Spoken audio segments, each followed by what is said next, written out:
সংবাদ সবাইকে স্বাগত জানাচ্ছি। আমি ফিরোজ তোহা। শুরুতেই সংবাদ শিরোনাম। বাংলাদেশের সর্বশেষ গুরুত্বপূর্ণ আপডেট সংবাদে আপনাকে স্বাগত। শুরুতে সংবাদ শিরোনাম, পরে বিস্তারিত। শুরুতেই জানিয়ে দিব, শেখ হাসিনার পদত্যাগপত্র ভাইরাল, ক্ষুব্ধ আওয়ামী লীগ। ছাত্র জনতার গণবিপ্লবের মুখে গত ৫ আগস্ট পদত্যাগ করে ভারতে পালিয়ে যায় সাবেক প্রধানমন্ত্রী শেখ হাসিনা।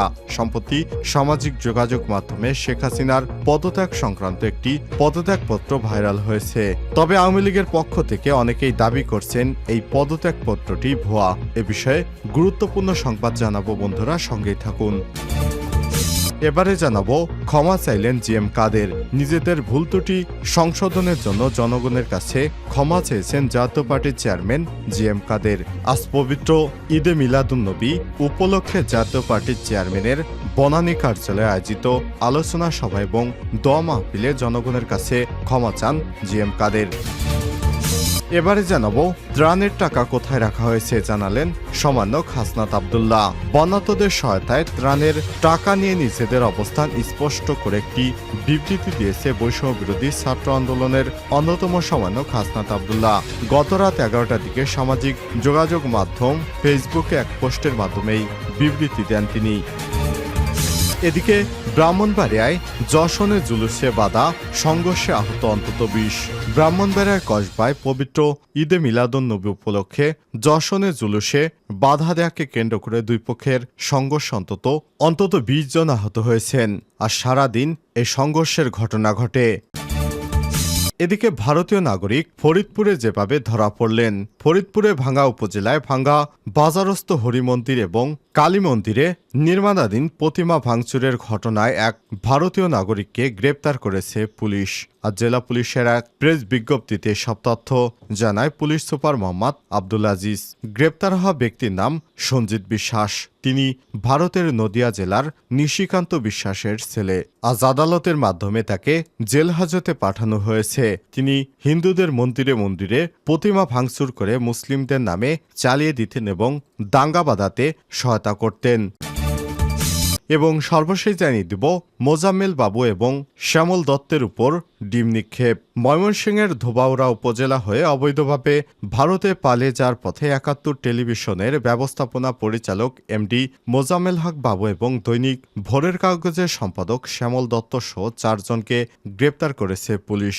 আজ ভোর 6টার দিকে দক্ষিণ মাইজপাড়া এবং পোড়াকান্দুলিয়া সীমান্তের মাঝামাঝি এলাকায় একটি প্রাইভেট কারে এই 4 জনকে আটক করেছে ধোবাউড়া থানা পুলিশের কাছে সোপর্দ করে ওই এলাকার জনগণ। পরে আটককৃতদের বিচারের দাবিতে বিক্ষোভ মিছিল করেন তারা। এ সময় তাদের লক্ষ্য করে ডিম নিক্ষেপ করে উত্তেজিত জনতা। সোমবার বিকেলের দিকে ধোবাউড়া থানা কম্পাউন্ডে এই ঘটনা ঘটে। এ সময় পুলিশ সদস্যরা ওই 4 জনের মাথায় হেলমেট পরিয়ে এবং গায়ে বুলেট প্রুফ জ্যাকেট জড়িয়ে কড়া নিরাপত্তা একটি মাইক্রোবাসে করে ঢাকা মহানগর পুলিশ ডিএমপির ডিবির সদস্যদের কাছে হস্তান্তর করেন। প্রিয় দর্শক, এতক্ষণ শুনছিলেন সংবাদ শিরোনাম, এবারে বিস্তারিত।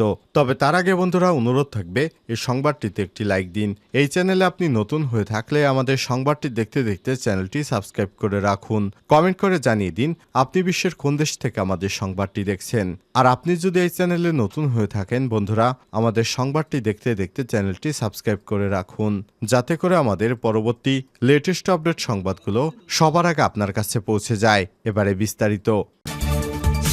শেখ হাসিনার পদত্যাগপত্র ভাইরাল, ক্ষুব্ধ আওয়ামী লীগ। ছাত্র জনতার গণবিপ্লবের মুখে গত ৫ আগস্ট পদত্যাগ করে ভারতে চলে যান সাবেক প্রধানমন্ত্রী শেখ হাসিনা। সম্প্রতি সামাজিক যোগাযোগ মাধ্যমে শেখ হাসিনার পদত্যাগ সংক্রান্ত একটি পত্র ভাইরাল হয়েছে। তবে ওই পদত্যাগপত্রটি ভুয়া দাবি করছে আওয়ামী লীগ। পাশাপাশি এ বিষয়ে সংবাদ প্রকাশ করায় সমালোচনা করেছে দলটি। সোমবার ১৬ সেপ্টেম্বর আওয়ামী লীগের ভেরিফাইড ফেসবুক পেজে দেওয়া এক পোস্টে শেখ হাসিনার পদত্যাগ সংক্রান্ত পত্রটি ভুয়া বলে দাবি করে দলটি। আওয়ামী লীগের পক্ষ থেকে বলা হয়, দেশের টিভি চ্যানেলের ফেসবুকে এরকম অপরিপক্ক এডিট কোনো পদত্যাগপত্র প্রকাশ একটি দৈন্যতা মাত্র। পোস্টে বলা হয়েছে, পদত্যাগপত্রে এখনও মুজিববর্ষ লোগো লাগিয়ে রেখেছে, যেই মুজিববর্ষ 2021 সালে শেষ হয়েছে। এছাড়াও ভুয়া এই পদত্যাগপত্রটি অত্যন্ত অস্পষ্ট। পদত্যাগপত্রের ভাষায় যা মন চায় তা লিখে পাবলিশ করা হয়েছে। ওই পত্রে শেখ হাসিনার স্বাক্ষরটিও গুগল থেকে নেওয়া হয়েছে দাবি করা হয়। এতে স্পষ্ট করা যাচ্ছে মূল পেজের সঙ্গে স্বাক্ষরের অংশের পিক্সেলের পার্থক্য রয়েছে। আর 5 আগস্ট ছিল 21 শ্রাবণ, কিন্তু পদত্যাগপত্রে উল্লেখ করা হয়েছে 20 শ্রাবণ। পোস্টে আরও বলা হয়েছে, দেশের মিডিয়াকে এরকম নগ্নভাবে ব্যবহার করে নিজেদের হাসির পাত্র বানাবেন না। শেখ হাসিনা পদত্যাগ করার যে আনুষ্ঠানিকতা সে সময় নেননি। তিনি সোজা তেজগাঁও থেকে বিমানে করে ভারতে পালিয়ে গেছেন। ওই সময় এসব বাদ দিয়ে বরং দেশের সমস্যার সমাধান করার আহ্বান জানাচ্ছি। সামাজিক যোগাযোগ মাধ্যমে ভাইরাল হওয়া পদত্যাগপত্র থেকে দেখা যায়, আমি গভীর দুঃখের সঙ্গে জানাতে চাই, সাম্প্রতিক বিক্ষোভ এবং সংঘর্ষের পরিপ্রেক্ষিতে যেখানে 300 জনের বেশি মানুষ প্রাণ হারিয়েছে এবং আর কোনো প্রাণহানি এড়ানোর জন্য আমি পদত্যাগপত্রের সিদ্ধান্ত নিয়েছি। আমি বাংলাদেশের প্রধানমন্ত্রীর পদ থেকে পদত্যাগ করছি।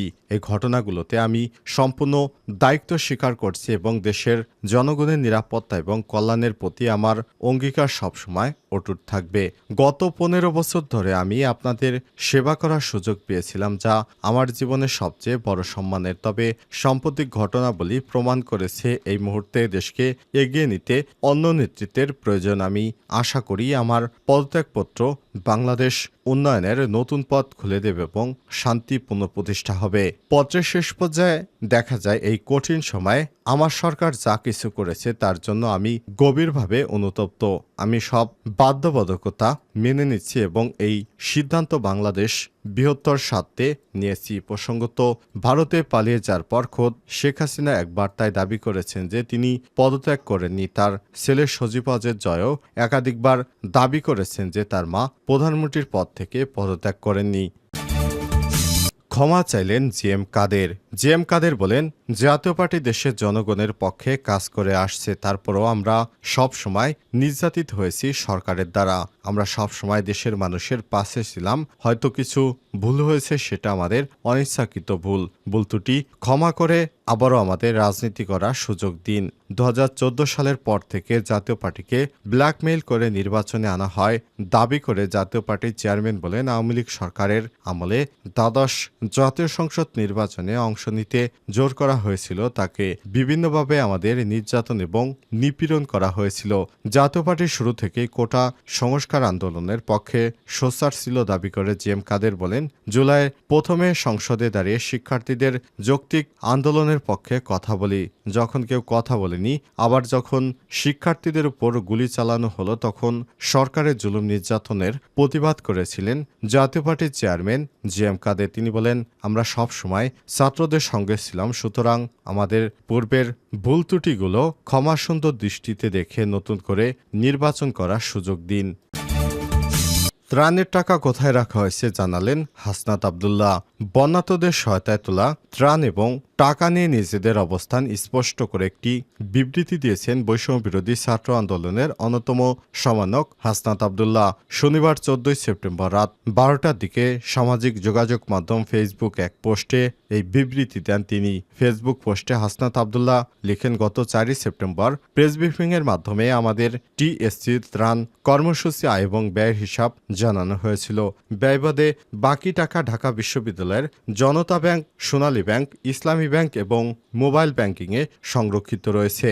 ঢাকা বিশ্ববিদ্যালয়ের একজন শিক্ষক, একজন নারী শিক্ষার্থী, একজনের ছাত্রের নামে বিশেষভাবে অ্যাকাউন্ট খোলা হয়েছে, যেখানে শুধু এই 3 জনকে সম্মিলিত সিগনেচারের মাধ্যমে টাকা হস্তান্তর করা সম্ভব। এখন পর্যন্ত অ্যাকাউন্ট থেকে কোনো টাকা হস্তান্তর করা হয়নি। ফরিদপুরের ভাঙ্গায় ভারতীয় নাগরিক গ্রেপ্তার। ফরিদপুরের ভাঙ্গা উপজেলার ভাঙ্গা বাজারস্থ হরি মন্দির এবং কালী মন্দিরে প্রতিমা ভাঙচুরের ঘটনায় এক ভারতীয় নাগরিককে গ্রেপ্তার করেছে পুলিশ। আজ জেলা পুলিশের এক প্রেস বিজ্ঞপ্তিতে সব তথ্য জানিয়েছে পুলিশ সুপার মোহাম্মদ আব্দুল জলিল।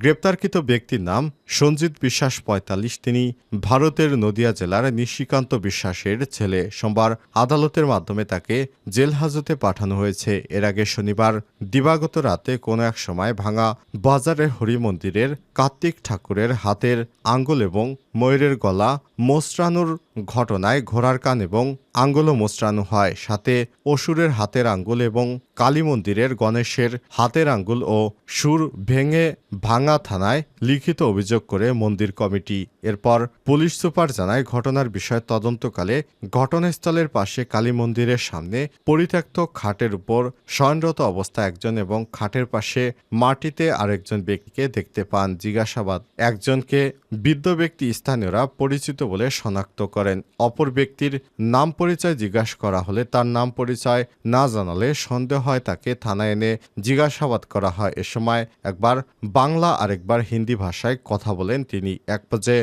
ভারতীয় নাগরিককে বলে পরিচয় দেন ওই ব্যক্তি। তিনি আরও জানান, গ্রেপ্তার সঞ্জিত বিশ্বাস 151 ধারায় আদালতে প্রেরণ করা হয়েছে। ঘটনার সংক্রান্ত তদন্ত অব্যাহত রয়েছে।